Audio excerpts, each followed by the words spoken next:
Now the topic of today is emotional intelligence. What is it and does it matter?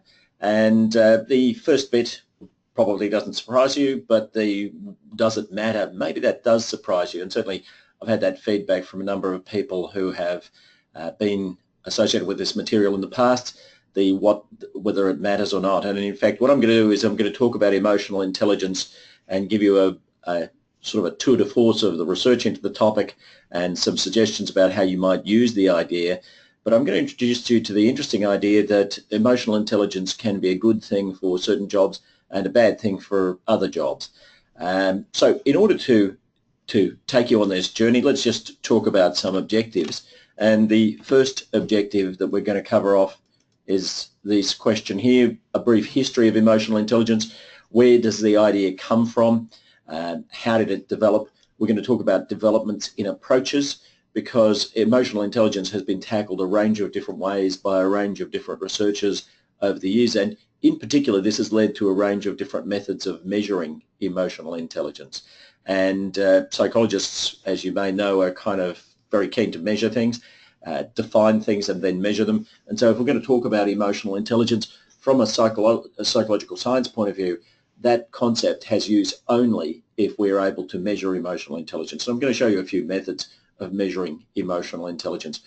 We're going to talk about latest research into emotional intelligence. What is it that we know about emotional intelligence, how it works, what impact it has on people's performance, those kind of things. And finally, we're going to address the question of, is it necessarily a good thing? And as I say, some people who've seen this material in the past have reflected on the fact that they're a little surprised by the idea that it can be a good thing and a bad thing. In many cases, a good thing, but in some cases, a bad thing. Now, a couple of kind of technical, well, not technical, but let's say housekeeping kind of points. I get asked a lot for the materials in terms of these slides. If you want these materials, just email me. The other thing is that we are recording this webinar, and so I also get a lot of requests saying, look, I'd like a colleague to see this. If you want a copy of the recording of the webinar, just drop us an email, either to myself or to Romy, and what we'll do is that we'll send you the link so that whoever you want to see this can see it. So those are the objectives. Now, just to start off with a brief history of the concept of emotional intelligence, I think a lot of people think that emotional intelligence was dreamed up by Daniel Goleman as a term, but in fact it wasn't. It was the sort of earliest foundation of the idea of emotional intelligence was from a guy called Thorndike, very famous psychologist in 1920. And Thorndike had been involved in measuring a range of different issues associated with people's cognitive ability, their intelligence more generally. And he theorized that there is a thing called social intelligence. In other words, people could be good with words, or they could be good with numbers, or they could be good with abstract problem solving, but also they could theoretically be good at understanding how people interact, social intelligence, the ability to relate effectively to other people. Now, as I said, it wasn't Daniel Goleman who invented the term, and some people think it was two guys by the name of Meyer and Salovey, who were also very famous researchers in this area, but the first use of the term was in fact in 1946, way before it became popular, by a guy called Beldock, and from memory he actually used that in his PhD thesis. The term emotional intelligence was coined by Beldock. Now, any of you who have ever been to school or have had kids go to school may have come across the work of a guy by the name of Howard Gardner. And in 1986, he posited a thing that he called frames of mind. And the idea of frames of mind is that in the developing child, there are a number of learnings that need to be taken care of. So, and it's really interesting to see how these frames of mind have been developed into formats of curricula in school. So, for instance, if you think of school, typically they do some sort of sports or physical type activity, and Howard Gardner said, well, that's bodily kinesthetic, which is about being body smart. Then he said that you can be, in order to be the fully developed person, you need interpersonal skills. So become people smart, word smart, and obviously schools deal a lot with the verbal and linguistic challenges in subjects like English. Then you have logic smart, which is things about being logical or mathematical. You'll notice that schools quite often have stuff to do with natural history or biology, and so that's about being nature smart. And then self-smart, which Howard Gardner called intrapersonal. In other words, if a person's self-smart, then maybe they're the sort of person who can understand their own emotions, maybe the sort of person who can self-regulate, who can make sure that their responses to situations are balanced and appropriate. Then, of course, there's the visual spatial component, which is about what you might call being picture smart. And so can you, and then, of course, as we know, schools virtually all seem to have art programs, and then music smart, which is why schools tend to have music programs. And if you think of the curricula of schools these days, you can see the effect of Howard Gardner's work and how so many of these ideas have just become accepted as standard practice within schools. Now, if we're going to talk about the emotional intelligence domain, it really relates to two of these frames of mind. One, people smart. Can I understand social interactions with other people? Can I understand the sorts of things that are likely to get favourable responses from people? Can I understand the sorts of things that I might do that might get unfavourable responses from people?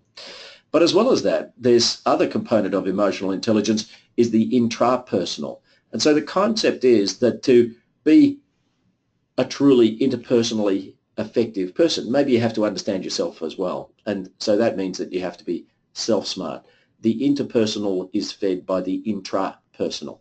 And as I like to say, self-awareness is a characteristic that is differentially gifted across the population. And I'm sure you've known some people who are very strong in terms of their ability to understand their impact on other people, and some people who are totally lacking self-awareness. So they're not very self-smart. And it's interesting to see that that's been drawn into virtually every construct, every definition of emotional intelligence since. So that's Howard Gardner. But what is it? I mean, we were talking about emotional intelligence, and Beldock used the term all of those years ago. What do we actually mean when we use the term emotional intelligence? And so one question you have to ask is it an ability like IQ? I mean, we can measure people's verbal reasoning, their ability to use words. We can measure that very accurately by running them through an IQ test. Well, could we do the same thing and measure their emotional intelligence, their EQ? Maybe it's a mix of an ability like IQ with skills that could be learned. So, okay, you've got a kind of a genetic predisposition, if you like, to understanding this stuff. But as well as that, maybe you're going to build some skills, which means that you're better able to understand yourself or to self-manage or to understand other people. So that would be a mix. Maybe it's a trait or traits like personality. And what we mean by that is that maybe this is a sort of a stable set of characteristics that don't change much over the course of a person's life. And if so, what that suggests is that there might be a strong genetic foundation to emotional intelligence. So let's deal with each of these in turn, because each of these ideas are kind of in chronological order. So the first thing was this idea that emotional intelligence is an ability like IQ. And in fact, this was strongly promoted by two guys by the name of Meyer and Salovey. And Meyer and Salovey published and pursued the idea of emotional intelligence as being an ability. Some people are good at this and some people are bad at this, and we can measure how good or bad people are. And they invented a thing with the wonderful title of the Meyer-Salovey-Caruso Emotional Intelligence Test, which to its friends is called the Mesquite. And I certainly hope they didn't pay much to an advertising agency to come up with that brand name, Mesquite. But the Mesquite is, to this day, quite widely used as an emotional intelligence test. It's an ability-based emotional intelligence test. And I thought I would pluck out a couple of items from the Meyer-Salovey-Caruso Emotional Intelligence Test to show them to you. And here is item number one. This is, now you see branch one. So the Mesquite is separated into branches, and branch one is identifying emotions. And you'll see we have this wonderful photo on the left here. This looks kind of like Groucho Marx on a bad day. In fact, I'm not sure. Maybe they've updated these photos in recent times, but I pulled this off the web about 3 months ago. And so what you're supposed to do is you're supposed to indicate the emotions expressed by this face. And so to what degree is this fellow showing happiness? Or if you think that he's showing a lot of happiness, you'd rate him a 5 or a 4 for happiness. Is he showing fear? Well, no, he's not showing much fear. So 1 is the score that you would give for that. Is he showing sadness? No, he's not showing much sadness. You'd give him a 1 for that. And you'll be scored just like you would on an IQ test. In other words, the idea is that there are kind of right or wrong answers about answering this. Incidentally, I'm sometimes accused of making this up. I am not making these questions up. These actually exist in the Mesquite. The second one is Mesquite branch number 2, using emotions. So you can see that they defined the first branch about identifying emotions. You can't be emotionally intelligent unless you can read other people's emotions, but you've also got to be able to use emotions. So what moods might be helpful to feel when meeting in-laws for the very first time? Yeah, interesting question there. The options are tension, surprise, or joy. I noticed that they didn't include abject terror. If I think back to my first, anyway, I shouldn't probably go there, but anyway, you get the picture. So you could say tension, how helpful would that be in meeting in-laws for the very first time? Well, if it's not useful, you put 1, and if it's useful, you put a 5, and so forth. Surprise, so is that useful? Joy, is that useful? You would answer that. And again, there are allegedly right or wrong answers for what you might say about that. Mesquite branch number 3 is about understanding emotions. Tom felt anxious and became a bit stressed when he thought about all the work he needed to do. When his supervisor brought him an additional project, he felt ... select the best answer. And your choices are overwhelmed, depressed, ashamed, self-conscious, jittery. And so you would pick the best choice. So he felt depressed, maybe, or he felt overwhelmed. So anyway, you put the answer in there and you would be, again, either right or wrong. And finally, there's this question. I'm showing you branch number 4. There are more branches than the ones I'm showing you, but I'm showing you branch number 4 here, which is about managing emotions. Debbie just came back from vacation. She's feeling peaceful and content. How well would each action preserve her mood? Action number 1, she started to make a list of things at home she needed to do. Very ineffective, very effective. Action 2, she began thinking about where and when she would go on her next vacation. And again, you would put an answer there, and as to, well, if you think that's a very effective thing to do, okay, you'd do that. So that's example questions from the Mesquite.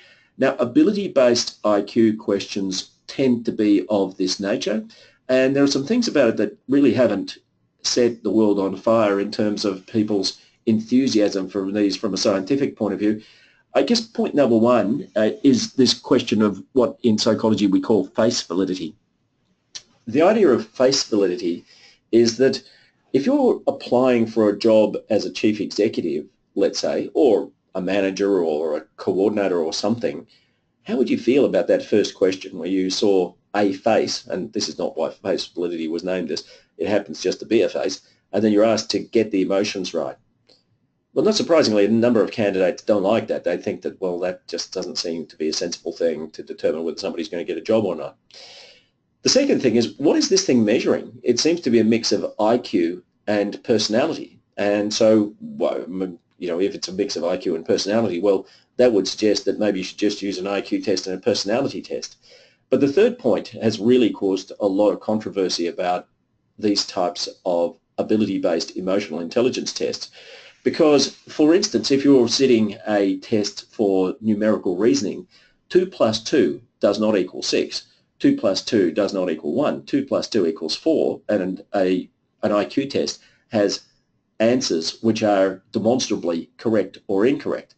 Now, with ability-based emotional intelligence tests, you're not being scored on whether the answers are objectively correct or not. These scores were based on a consensus basis. Now, that's a very interesting idea. So the way you get a high score on the Mesquite is by giving answers that are very similar to other people. Well, that's a terrible way of scoring a test, in my opinion, because, firstly, we know that if, for instance, you want to recruit on the basis of IQ, the higher the IQ, the better. The less typical a person is, the more likely it is that they're going to be a good employee. Same with personality. If you're recruiting for conscientiousness, do you really want to recruit only people who have the same level of conscientiousness as everybody else? Well, no, because it turns out that people who are highly conscientious do better than people who are average from a conscientiousness point of view. But the fourth point there is the killer. It has very weak validities related to the workplace and the world generally. So if you use the Mesquite and you try to predict success at work, it's actually not a great predictor. Things that we have already, like personality tests and IQ tests, are much better than the Mesquite. So in short, I don't personally support the idea of ability-based IQ tests, and neither does the world of research more generally. Now, what is ability-based IQ? Now, this is from the work of Meyer and Salovey themselves, and in effect, I won't go into the technical detail, but what we're really saying here emotion perception, emotion understanding, emotion regulation and job performance. So all of those things are related, they say, and they undertook a great big structural equation modelling exercise, which is a mathematical equation kind of an exercise, and they said it's kind of a combination with conscientiousness, cognitive ability and emotional stability that adds up to emotional intelligence. Well, we have good measures of conscientiousness, we have good measures of cognitive ability, we have good measures of emotional stability, so do we need EQ? So then it moved on from the ability-based concept. Maybe it's a mix. It's got a kind of a mix of abilities and competencies. And what we mean by competencies is things that you can learn. And Daniel Goleman, who's the most famous writer in the world on this topic, wrote a book called Emotional Intelligence, Why It Can Matter More Than IQ. And in fact, the coast-to-coast bestseller, believe it or not, this is, to this very day, I understand, the single biggest selling social science book in the history of the world. Nothing has ever sold more copies than Emotional Intelligence by Daniel Goleman. Now, that's a really interesting idea, isn't it, that something like this could possibly be so popular. But I think that what it said is that there were many people who had experiences of recruiting people who were really smart, but they just couldn't get on with people. So the idea of emotional intelligence harmonized very much with people's perceptions. And Daniel Goleman said, look, it's a wide range of skills and abilities which drive leadership performance. And of course, the wonderful thing about that is that if it is just skills and abilities, it could be taught. You know, these are competencies. You could teach somebody to be more emotionally intelligent. And his success as an author did give rise to an entire industry of teaching people to be more emotionally intelligent.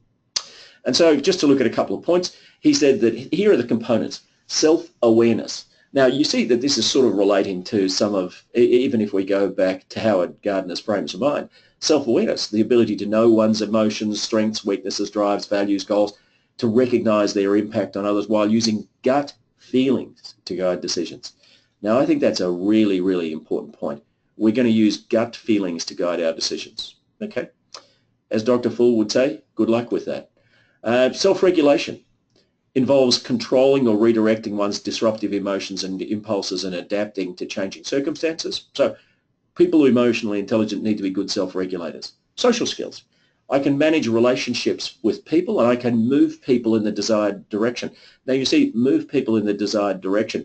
You can see that Goleman, when he wrote this book, had a very strong leadership overlay to what he wrote. He wanted to come up with a model that would be very useful from a leadership point of view. So it's not just about being able to get along with people, it's about being able to, in effect, persuade people. Empathy. People who are emotionally intelligent have the capacity to consider other people's feelings, especially when making decisions. So, you know, that's the kind of collateral damage kind of question, or the collateral joy. Collateral damage meaning I do something and I cause people's negative emotions. Collateral joy, I do something and it causes people's emotions to be more positive. And then motivation. Now this is interesting because, of course, if you look at the previous ideas about emotional intelligence, they really didn't focus on motivation. So in order to be emotionally intelligent, Goleman says you have to be highly motivated. That's an interesting question. I mean, what has motivation got to do with emotion, emotional intelligence? Anyway, suffice it to say that was Daniel Goleman's work. Now, so this mixed model of competencies had a great start, including a best-selling book. Well, the best-selling book in social science to this very day. It ran into troubles with measurement because the tests correlated heavily with personality. In other words, if you use Goleman-based type of personality, type of emotional intelligence tests, then what you find is that they do tend to correlate very heavily with personality tests, and you run into a problem that we call in science old wine in new bottles. In other words, if what we're saying is a proxy of personality, well, we've got good personality tests. Do we really need a new test? In fact, do we really need a new idea? I mean, why call this emotional intelligence if it's a kind of an amalgam of personality? Once more, there were issues with getting strong validities with things in the real world. So if you measured these characteristics with emotional intelligence tests, they just didn't do that well in terms of trying to predict, let's say, job performance or something like that. So this moves us on to the present day, which is to really say that emotional intelligence is a set of traits. Now, what do I mean by a trait? A trait is an enduring characteristic. So intelligence is a trait. It tends not to vary too much over the course of a person's life.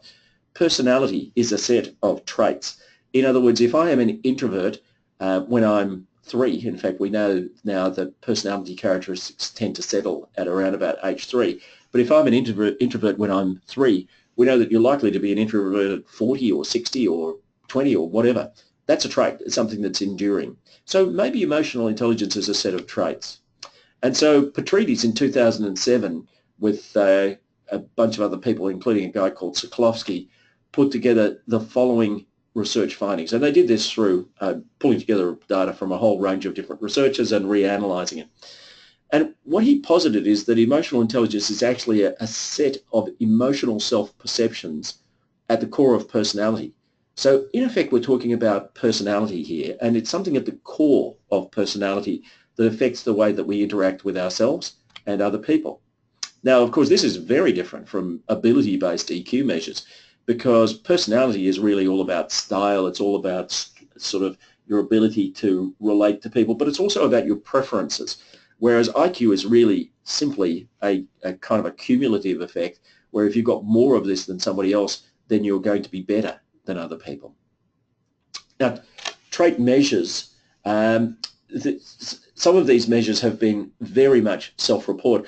Some of you may have come across a thing called the GENOS. The GENOS is an Australian-developed instrument for measuring for measuring emotional intelligence characteristics. It's sort of a quasi-Goleman kind of a thing. And the reason that we have SUEIT is that that's what the GENOS used to be called, because it was discovered or developed by Palmer and Stowe at Swinburne University, and that's what the SU started out. Swinburne University Emotional Intelligence Test about 10 years ago was renamed the GENOS.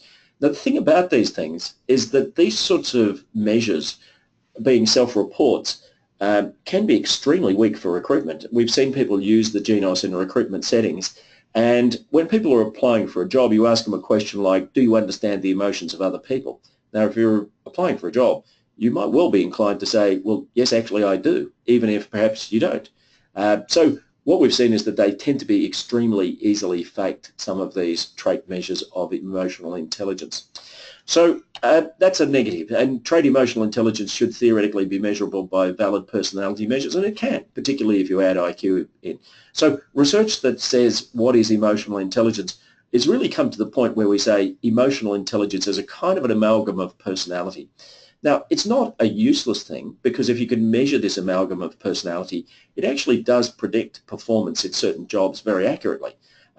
In other words, if jobs have a strong interpersonal component to them, like, for instance, the personal element of leadership, having high levels of what we might call emotional intelligence as an amalgam of personality is a good thing. But why don't we talk a little bit about whether it matters? Well, the answer is, for certain purposes, yeah. So Joseph and Newman, those of you who subscribe to my blog may have seen that I wrote an article on exactly this topic. On Tuesday it was we launched, and we're talking about a thing called emotional labour. So the blog title was, Is Your Job Emotionally Laborious? And the idea is that there are certain jobs that have emotional labour and certain jobs that don't have much emotional labour. So Joseph and Newman in 2010 found that measuring emotional intelligence as a personality combination was very helpful if the job had a high degree of emotional labour. It's an interesting term, that. I mean, I guess labour is perhaps not the absolute ideal way of describing it, but really what we're saying is that there's a lot of work to do associated with understanding other people's emotions and my own emotions. So you might say the job of a counsellor, and I don't mean a person who sits on a council in local government, I mean a person who's counselling other people. A counsellor is a job with a high degree of emotional labour. You need to understand the emotions of the person that you're dealing with. You might say that a teacher is a job with a high degree of emotional labour. But what about if a research physicist who's sitting there in a room with computers and trying to unravel the secrets of the universe? Well, maybe that's a job that's low in emotional labour. And in fact, in this blog post, one of the things that I said is that I think that there are three conditions to jobs. There are jobs that are clearly high in emotional labour. There are jobs that are clearly low in emotional labour. But there are other jobs where the degree of emotional labour varies. And so, for instance, if you think about a leadership role, the leadership role, I think, is variable in respect of emotional labour, because there will be times when you need to make decisions based on pure pragmatic logic. So let's say you need to downsize your organisation in order to keep the organisation going. Well, that's clearly not an emotional decision, or sorry, it's not a decision that's made easily if emotion is the key driving factor of that, but it's something that may be necessary to do.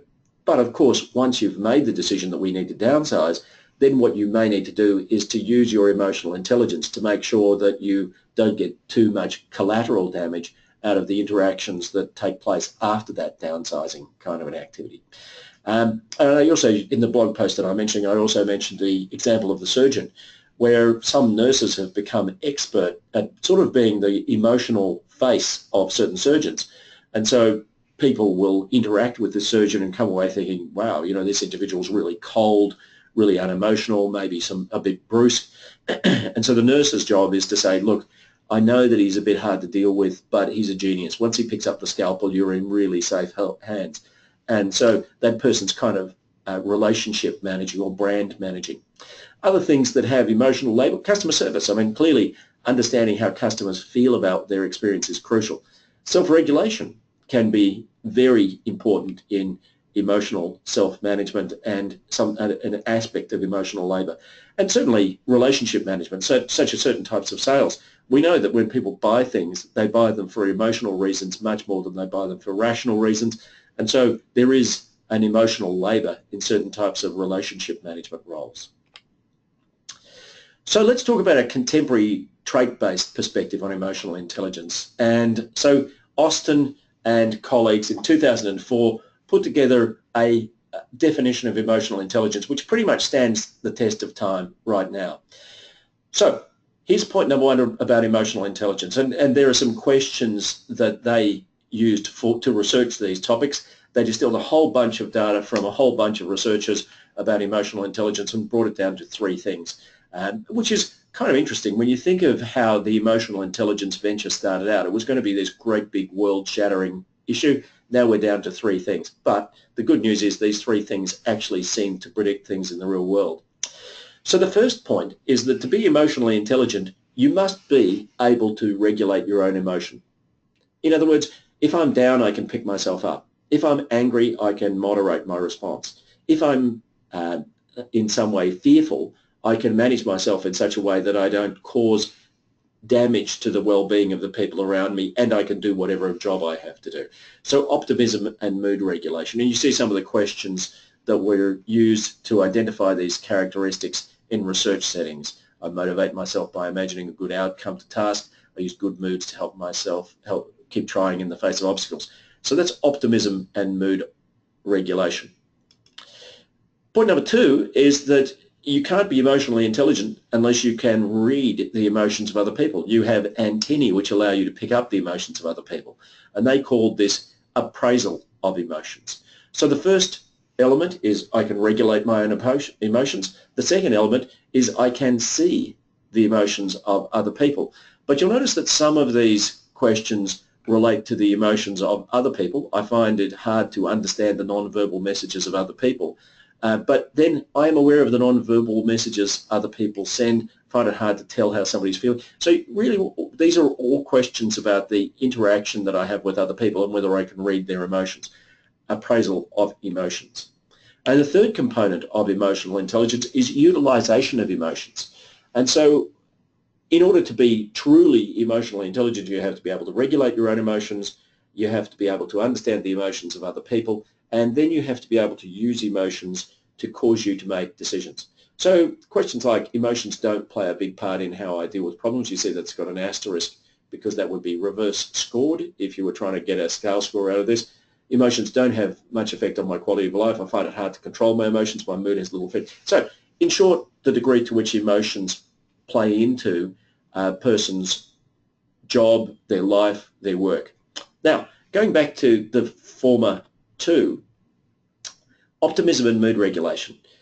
I'm going to say that seems to be a good thing for almost any job you can think of. And it's hard to imagine a job where the ability to self-regulate is not going to be a useful thing. And there is stacks of research that says that people who are successful in life, and by successful in life I mean they are happy, they've got stable relationships, they've got a job, they've got a house, self-regulation of this sort seems to be an extremely strong driver of that characteristic. So tick. For that characteristic, let's say it's hard to imagine a job where being self-regulated is a bad thing. Second is appraisal of emotions. Once more, even if you're an astrophysicist, it's probably not a bad thing. You know, it's a good thing if you can be a good astrophysicist and read the emotions of other people. It's hard to imagine that that's a bad thing. The third, I'm not so sure about, because using emotions to make decisions, well, that astrophysicist, you know, he or she is not going to unravel the secrets of the world emotionally. And if you think back to the days before science was used, so for instance, back in the days of the plague, I mean, people tended to respond very emotionally by things like victimizing certain minorities during plague times because that was their emotional response. They thought, well, we'll blame these people. Not very rational, but it was emotional. And so utilization of emotions, you can imagine that there would be times when that's a good thing, but there'd be times unashamedly whether that would be a bad thing. And if you think of leaders, I think of leaders who tend to have reliability of people following them and people wanting to follow them. They tend not to be very emotionally unstable people. They tend to be emotionally stable. They tend to be predictable emotionally, and they tend to be very logical and fair. So that third one, I'm going to say, well, maybe that's not such a great thing in certain jobs. I can see jobs where it might be a great thing, but in other jobs, maybe that's a bit of a problem. So what does one do when you're confronted with these kind of things? Well, what we tend to do is we tend to launch a research study. So what we wanted to do is to look at the relationship between personality, values, and emotional intelligence. And 1,400 people were kind enough to participate in this study. These were people in jobs across Australia in a wide range of jobs at a wide range of salary levels, very similar numbers of males and females, interestingly. And if we look at what we found, we measured emotional intelligence in terms of these three characteristics. And one of the things that I always love to do when I get this data is I start asking questions like, well, gee, I wonder if it varies by industry. So why don't we look at the results that we found? Optimism and mood regulation. Now, what you see here is the average scores across all of these different industry sectors. We've got primary industries, health, utilities, local government, other. As you can see, that's a sort of a grab bag right in the middle. Professional services, arts, media, communication, fast-moving consumables. Fast-moving consumables is stuff like fizzy drinks and lollies. Fast-moving consumer goods are sort of those impulse purchases, chocolate, drinks, that kind of stuff that you would get from your local 7-Eleven or whatever convenience store you have. State government, manufacturing, construction and trade. Now you see there is a difference, but in fact the difference was not significant. What that means is statistically the difference wasn't strong enough to be concluded to be something that could be reliably concluded to have been anything other than fluke. So we're going to say that for practical purposes, no differences in optimism and mood regulation in different industry sectors. But what about appraisal of emotions? Now you've got a little asterisk there which says it is significant.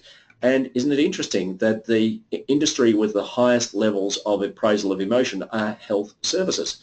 So that's health provision in the sense of hospitals, but it's also things like aged care, disability care. That's all lumped into health-related services.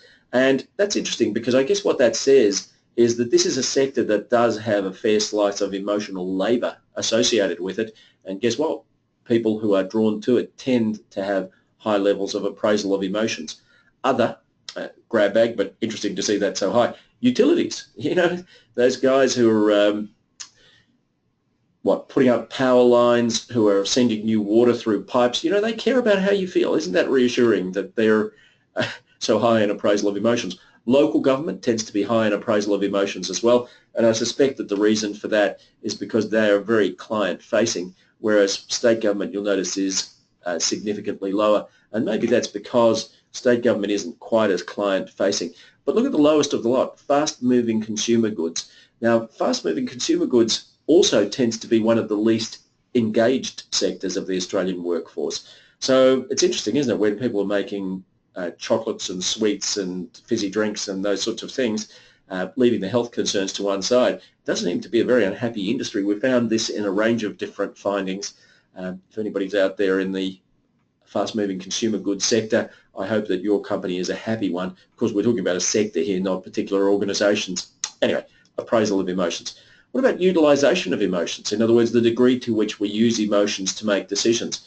Once more, health services is the top. Once more, the result is significant. And here, manufacturing, construction and trade tend to be very low. And I guess manufacturing, construction and trade are probably not that emotional in their way of doing business. State government tends to be somewhat emotional about the way that they go about things, local government and so forth. So those are industry sectors. Some interesting findings there. What about age? I wonder if older people could be concluded to be more emotional intelligence than younger people, or perhaps vice versa. Why don't we look? Optimism and mood regulation? Well, what we're going to say is that once you get above 30, these differences are very minor and maybe significant, statistically significant, but I'm not sure. But people who are 30 years and younger, considerably lower on optimism and mood regulation.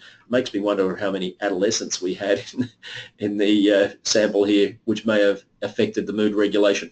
But once you get past 30, pretty much the same. You see a slight decline as we age in optimism and mood regulation. Maybe that's the grumpy old man, grumpy old woman effect. Don't know. Anyway, minor changes. What about appraisal of emotions? Pretty much the same.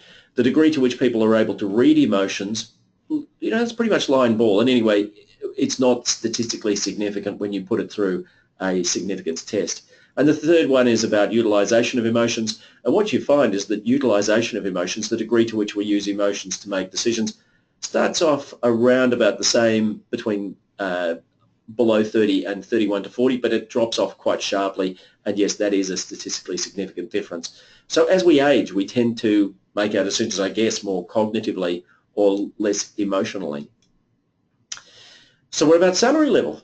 That's an interesting question. Optimism and mood regulation? Well, what you find is that the people who are paid less than 20,000 tend to be less optimistic and less able to modulate their emotions.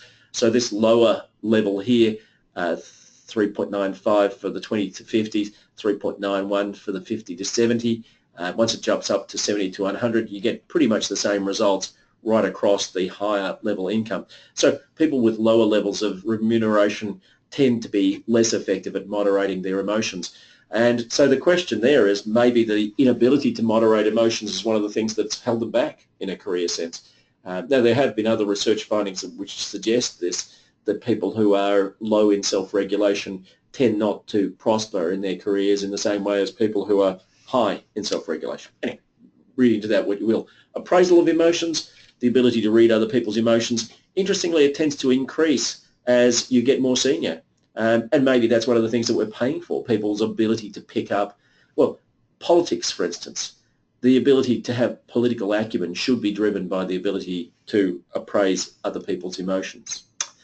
Utilisation of emotions, a very odd graph here because you see it starts low and it finishes low, but the middle bit, it tends to be much higher. So this middle management level tends to be more emotion focused. And I wonder if that's because this is the area where people are very client facing. So for instance, that's sort of 50 to 100,000. That's sort of like team leaders or managers in interpersonal, say, service organisations. Maybe that's one of the things that we're getting. Anyway, as you get very senior, you tend to make your decisions quite pragmatically.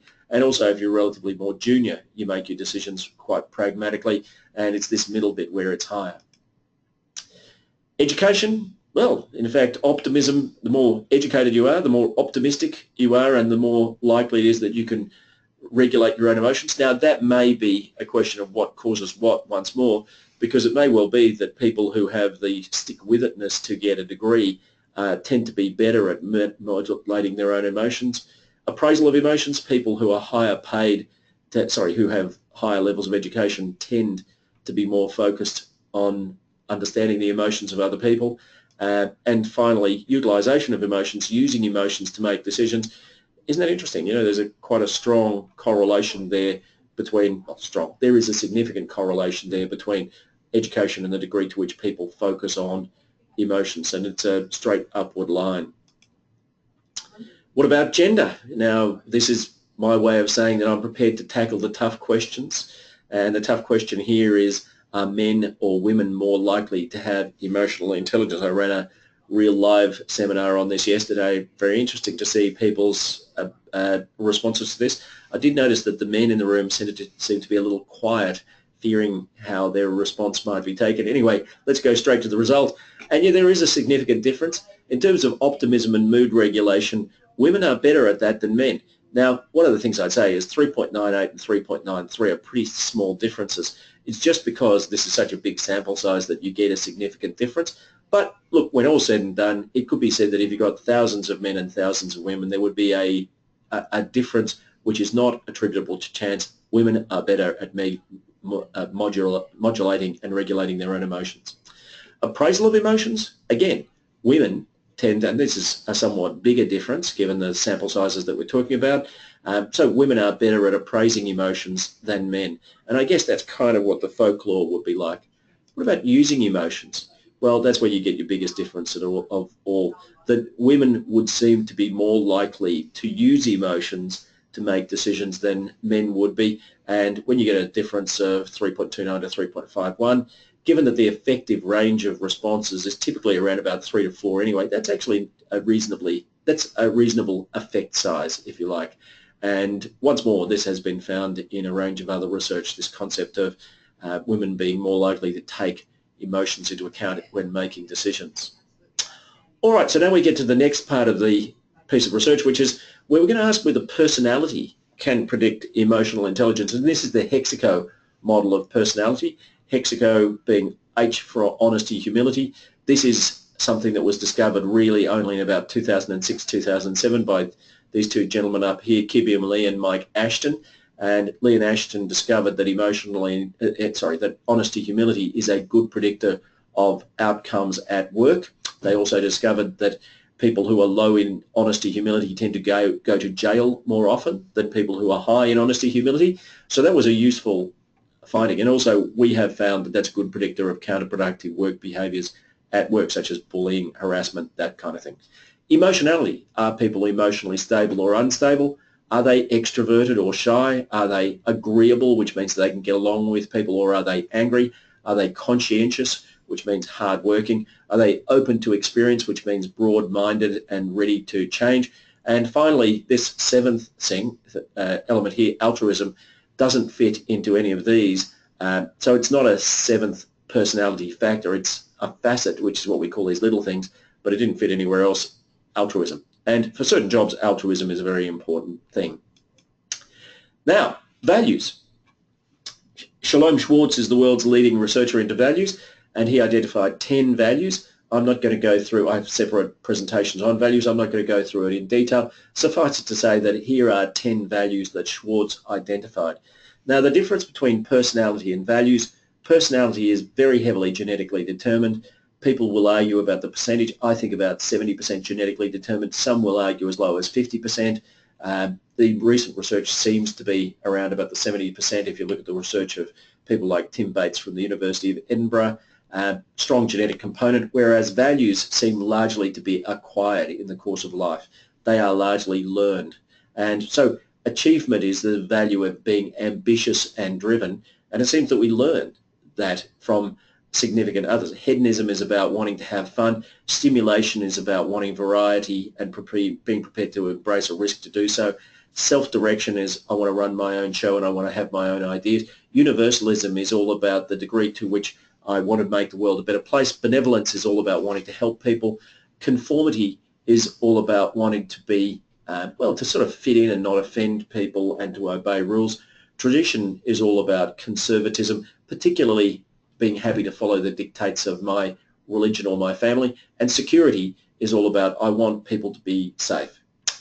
So the question I wanted to ask is, could you predict a person's emotional intelligence using the instrument that we mentioned before? This is in a research setting. Could we predict their emotional intelligence from a combination of personality and values? And the answer turns out, well, yes, you can. Because here what we're talking about is emotional appraisal, so the degree to which a person is able to understand the emotions of other people.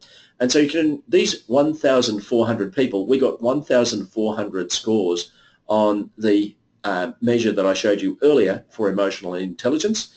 and we got, on the same people, we had 1,400 scores on all of these personality and values measures. And so 1,400 of these, 1,400 of these, same people, and the question that we asked is, can you predict this by virtue of these? And the answer is up here. Yes, you can, with about 48% accuracy. Now, in science, the moment you get up to 50% of something, you'd say, well, you know, we're really talking about a rebottling. This is the old wine in new bottles thing. Emotional intelligence, appraisal of emotions, is extremely heavily predicted by these characteristics. And down here is what you have is the predictors of this characteristic of appraising emotions. And social self-esteem. Social self-esteem is an extroversion characteristic, and what it means is I am comfortable in my own skin. So if you want to appraise other people's emotions, it's actually very helpful if you are comfortable in your own skin and not a horrible self-doubter, in the sense of, I'm sure you've known people who seem to be terribly self-doubting all the time. That's not good for reading other people's emotions. Also, sentimentality.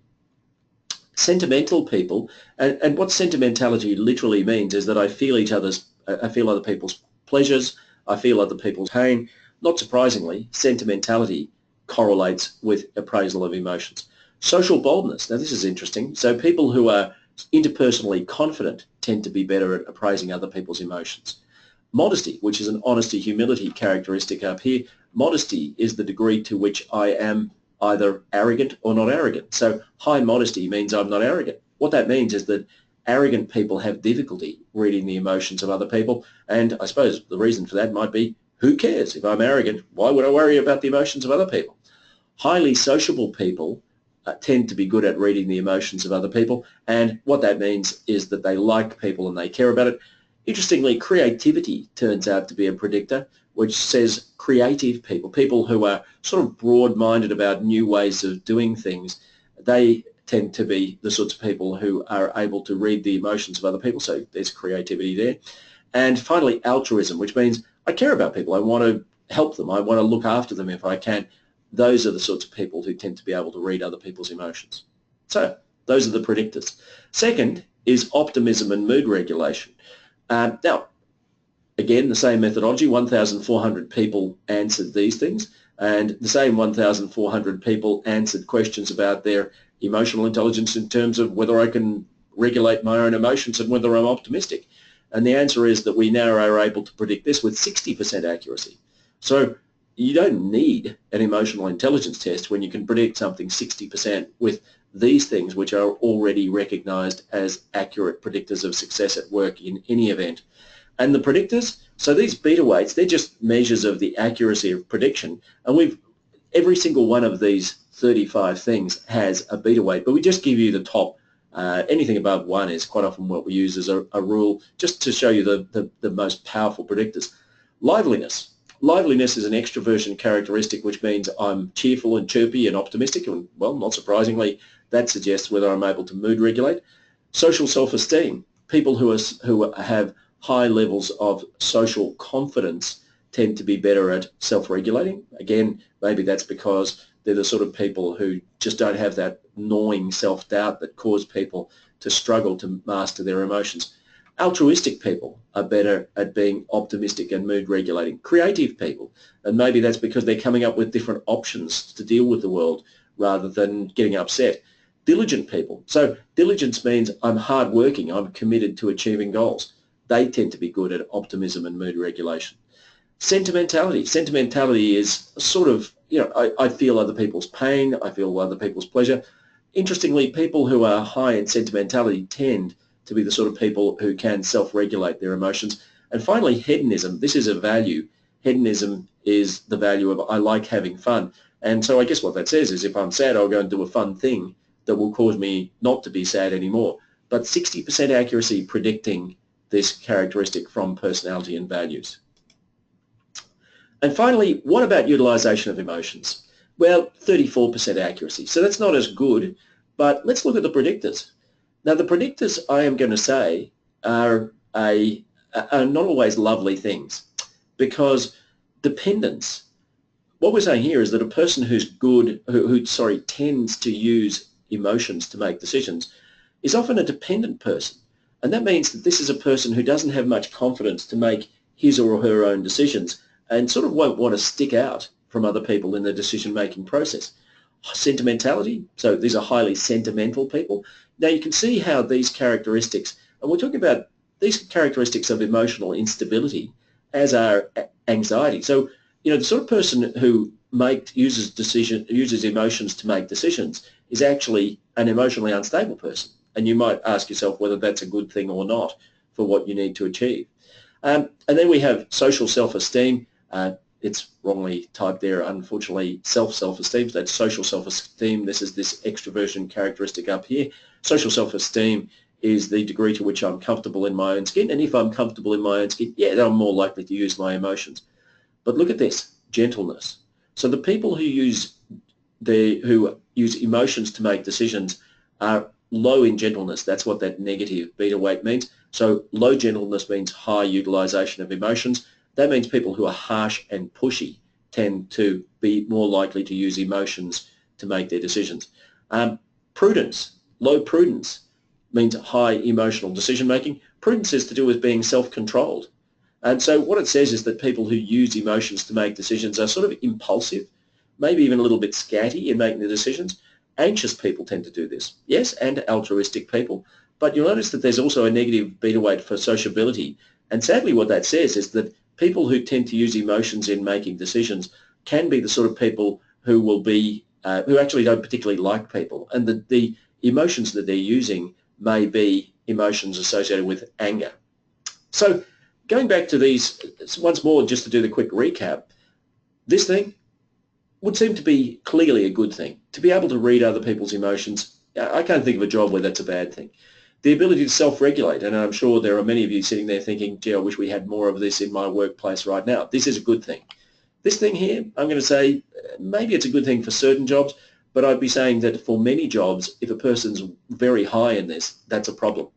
And so what we did is we turned all of this mathematics into a method of evaluating people's ability or characteristics of emotional intelligence. And so we built this into the SACS Psychological Assessment Portal. And what we did is that we took the mathematics of what we've just described, that mathematical predictive model, and we said, all right, let's talk about recognizing and interpreting emotions. And you see this individual scored a 25, 50 is average. This is a T-score, so 50 is average and 10 is a standard deviation. So that's a very low score, and so we give the meaning there very low. And you'll see that there's a risk score here, risk high, because this very low score is high. It represents a high risk. Somebody who, if the job has any degree of emotional labor, the low ability to recognize and interpret emotions is potentially a problem.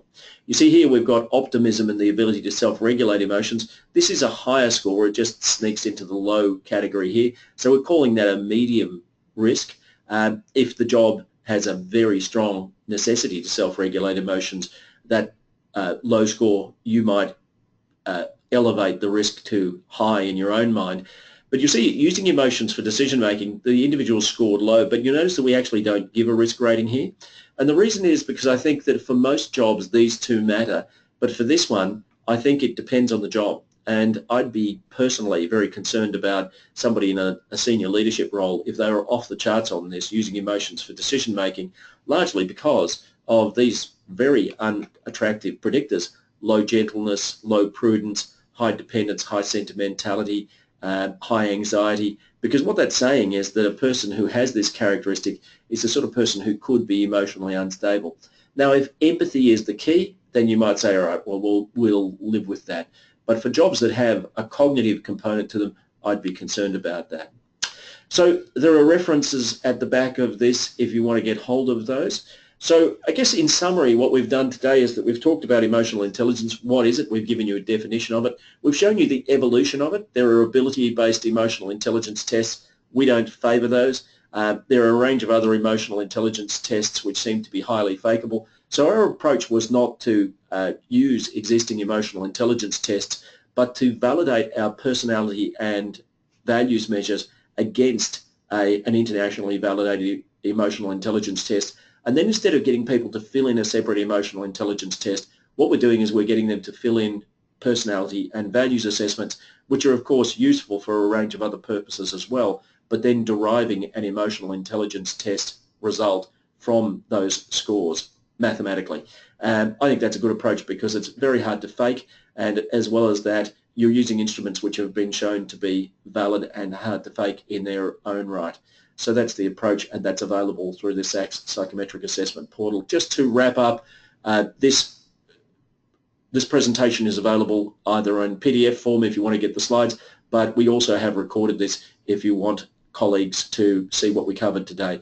Thanks very much for listening and have a great day.